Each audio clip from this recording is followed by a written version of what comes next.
Good morning, good afternoon, good evening, ladies and gents around the world, and welcome to Culture Shock, our brand new series on cultural aspects of our world as part of the Grand Portfolio. This series will be running alongside our already popular series known as A History of Humanity, and seeing as I haven't done a cultural video for quite a long time now, I figured it's time to make it an official series and carry it on. Earlier this year, I made two videos on the cultural and historical aspects of both New Year and Chinese New Year, or as it's known, Lunar New Year. And today, we're going to delve into a certain day that is always known as an important benchmark in our calendar year, simply known as the solstice. So, at the time of recording in the Northern Hemisphere, where I hail from, the summer solstice has just passed us by, and from now until the 21st of December, the days will start getting shorter for us global northerners. Whereas for our friends down south, the days will start getting longer as they approach their summertime. First of all, however, before we get into the in-depth bits, I should probably explain exactly how solstice works. So, it's known that the Earth is tilted on its axis, meaning it doesn't orbit the Sun upright. To be exact, the Earth is tilted on its axis at 23.5 degrees currently. However, according to NASA, this is on a cycle which happens to change roughly every 40,000 years, varying from anywhere between 21 and 24 degrees as a tilt on its axis.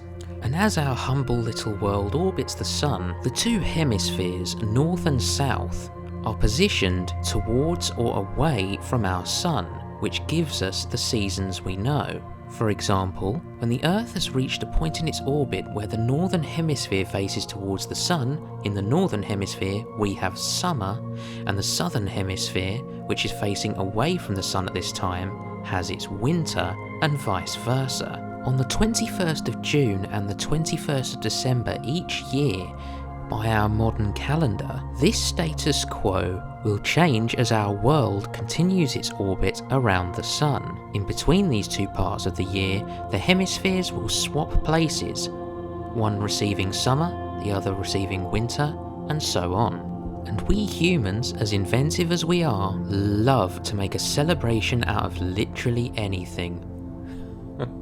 Any excuse to get drunk, am I right?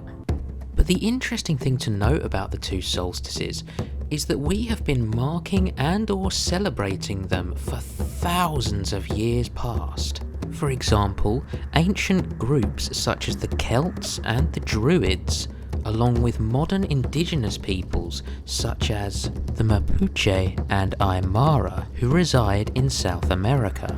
However, ancient and native peoples aren't the only ones who celebrate the solstice in their own way. For example, much of the Baltics and Scandinavian countries celebrate the summer solstice as midsummer, the celebrations of which are said to stem from pagans who once lived in the area. Oh, give it a rest, Gregory. I think it's a bit silly crusading against pagans these days, wouldn't you think? Oh, look, why don't you just put your sword down and do some listening for once? It'll do you good. You and all the would-be crusaders out there. Good God. No, Deus does not vote. Just put your sword away, because I know what you and your mates did to Constantinople. Right, so what was I talking about? Ah yes, paganism, solstice, shut up crusaders. Despite the best efforts of our resident shiny holy boys, there are still some elements of paganism in some of the well-known festivals we celebrate today, solstice included.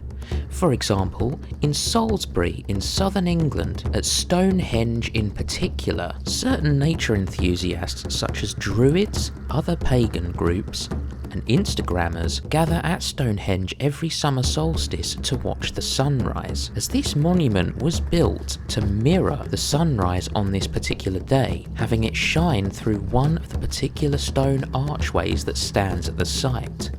This being a regular occurrence every year, for it often features on the same day each year in the national news. Moreover, on the other side of the North Sea, our Scandinavian cousins, in particular the Swedes, treat summer solstice in particular as a very big deal in their calendar year. So much so that in Sweden, in fact, the day is celebrated as a national holiday, with businesses closing to allow revelers to party as they see fit, with festival goers dancing around the traditional midsummer pole, singing old folk songs known to many Swedes, lighting bonfires and eating traditional midsummer foods long into the night. Their neighbours to the west, however, on the other hand in Norway, have their midsummer traditions stem instead mostly from Christianity, centering around the feast of St. John the Baptist on the 24th of June. Again, like Sweden, Norway's midsummer traditions involve the lighting of bonfires and even the holding of mock weddings to celebrate and symbolise new life. The Danes, however, take their paganism aspect of midsummer a bit further than the Norwegians. Traditionally, medieval Danish healers would often gather the herbs required for their practices on midsummer, with festival goers often visiting local wells in the hope of warding off evil spirits and entities, as well as burning straw makeshift witches on bonfires in order to remember the widespread witch persecutions that occurred there during the 16th and 17th centuries. But remember how I said that when we celebrate the summer solstice in the northern hemisphere, the southern hemisphere has its winter solstice. And here is where we come to Peru in the southern hemisphere. On this particular day, they are having their winter solstice, and this is where an ancient festival comes to light, known as Inti Raymi, originally celebrated by the ancient Incas who inhabited these lands before the Spanish conquistadors showed up and smashed everything they didn't like the look of. Yeah, so that happened. This ancient Inca festival was originally intended to honour the sun god Inti, so that the sunlight may return once more to the Inca Empire in the coming summertime, and was marked with celebrations, feasts to honour Inti, and also sacrifices to the god himself. In the 20th century, this festival saw a revival after having previously been banned by the Spanish conquistadors who conquered the Incan Empire, and is now celebrated today in modern Peru. Minus the sacrifices, of course, because they're not really very fun.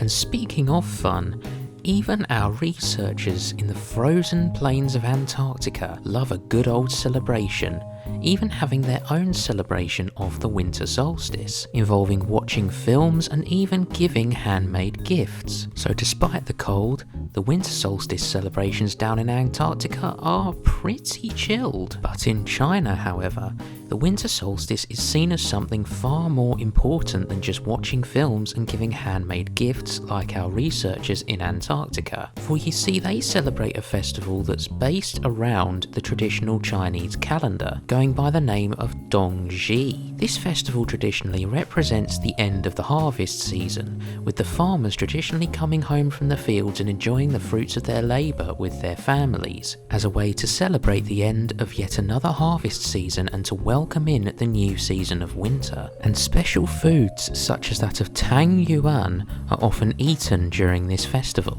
And looking at all the solstice celebrations around the world, it's remarkable to see how much tradition has survived into our modern perception of the solstice, and that despite the efforts of our denizens of a tin can Camelot, it seems that many aspects of paganism have survived into the modern day on how we celebrate and mark both the solstices, summer and winter.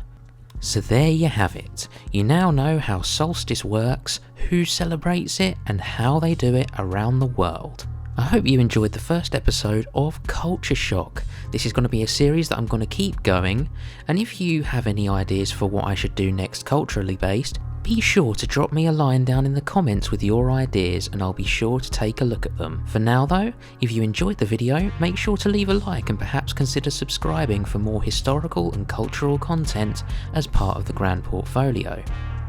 I'm Lewis of the Grand Portfolio, and thank you for watching.